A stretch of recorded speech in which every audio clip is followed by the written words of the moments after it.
да жиберишти. Юрфага бар дейт, сөзсүз Юрфага бар. А эгер берки анализди тапшырсаң, анда Банецкийге бар дейт. Силер монополия кылып алдыңар да, ошолор менен шериктеш болуп алдыңар да. Силер дегенде мен сизди айткан жокмун. Тармакты айтып атам. Тармак. Ошого шериктеш, процентке отуруп алдыңар да. Кайсы дарыгер канча кишини жиберген болсо, ошонун канча каражат түшсө, ошонун ушунчасы сеники. Биз халыкты тейлебей калдык, халыкка кызмат көрсөтпөй калдык.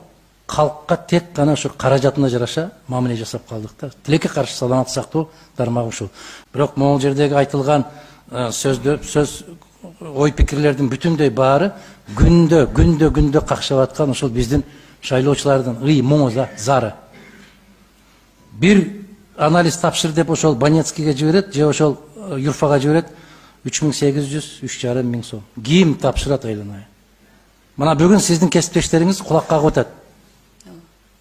Өтө кечигип лабораториядан келгендигинен байланыштуу 65%га рак өлүмдөрү көбөйүп кетти деп бүгүн кулакка кагып атат. Эмне үчүн? Ушул биздин кесиптештер айткандай, алдын ала дарт коюучу, дарт белгисин коюучу аппараттардын эбегейсиз кымбаттыгынын кесепетине. Өтө албай атат ошону.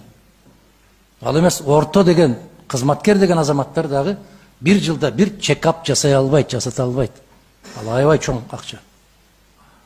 Мынол биз бүгүн колдоп бере турган келишим жок дегенде ушул Евразия чөлкөмүндө ушул аппараттардын ээн эркин бири-бирине келип кетүүсүнө шарт түзүү.